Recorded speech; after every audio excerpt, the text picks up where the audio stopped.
Hi friends, ఈరోజు టుడురూమ్ అనే Malayalam movie చూశాను. ఇది తెలుగులో కూడా డబ్ అయింది. తెలుగులో పేరు వచ్చి టుడురూమ్. టుడురూమ్ అంటే ఇంకా ఉంది అని అర్థం అంట. ఈ మూవీలో హీరోగా మోహన్ లాల్ గారు యాక్ట్ చేశారు, హీరోయిన్గా శోభన గారు యాక్ట్ చేశారు. ఈ మూవీ డైరెక్టర్ వచ్చేసి తరుణ్ మొట్రెట్టి అంట. ఈ మూవీ స్టోరీ లైన్ వచ్చేసి హీరో ఒక స్టంట్ కొరియోగ్రాఫర్గా ఉండేవాడన్నమాట.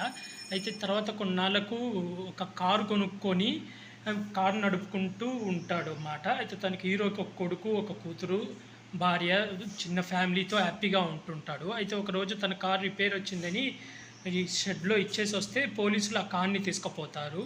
ఆ కార్ని తీసుకుపోయిన తర్వాత ఏం జరిగింది, అసలు పోలీసులు హీరో కారు ఎందుకు తీసుకుపోయారు, ఈ మధ్యలో హీరో కొడుకుని ఎవరు కిడ్నాప్ చేశారు, చివరికి హీరో ఎలా వాళ్ళ కొడుకుని కనిపెట్టాడు అనేది ఈ మూవీ స్టోరీ లైన్.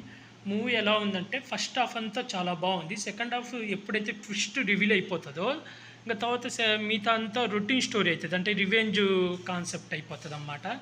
ఈ మూవీని దృశ్యం ఆధారంగా తీశారన్నమాట. డైరెక్టర్కి దృశ్యం సినిమా చాలా ఇష్టం. అలాంటి సినిమాని తీయాలని చెప్పి మోహన్ లాల్ గారితో కొంచెం సిమిలర్గా అదే కాన్సెప్ట్ అనిపిస్తుంది. ఎందుకంటే అందులో కూడా ఫ్యామిలీ ఉంటుంది. కూతురు జోలికి వస్తే భార్య మర్డర్ చేస్తే దాన్ని కూతుర్ని కాపాడుకోవడానికి అంతా చేస్తాడు. ఇందులో హీరోనే వేరే వాళ్ళు ఇరికియాలనుకుంటారు, అది చెప్తే స్పాయిలర్ అవుతుంది.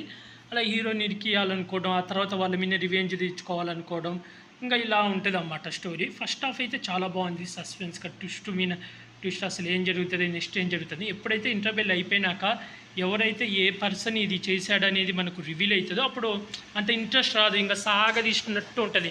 ఇంకా పోయి మోహన్ లాల్ గారు వాళ్ళ మీద పోయి పగ తీర్చుకోవడం, రివెంజ్ ఫైట్లు అవన్నీ పెట్టారు. అందులో సినిమా కొంచెం సాగదీసినట్టు కూడా ఉంది. ఫస్ట్ హాఫ్ అయితే నాకు బాగా నచ్చింది. ఓవరాల్గా అయితే మూవీ వన్ టైం వాచబుల్, ఒకసారి చూడొచ్చు. అలాగే కొంచెం లెంత్ కూడా ఎక్కువ ఉంది. మలయాళం మూవీస్ అంతేనే లెంత్ ఎక్కువ ఉంటుంది.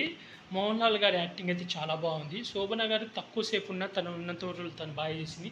విలన్గా చేసిన పర్సన్ కూడా చాలా బాగా చేశాడు. డైరెక్షన్ కూడా బాగుంది. కాకపోతే సెకండ్ హాఫ్ యాక్షన్ మోడ్లో పెట్టకుండా నార్మల్గా తీసుంటే చాలా బాగుండు.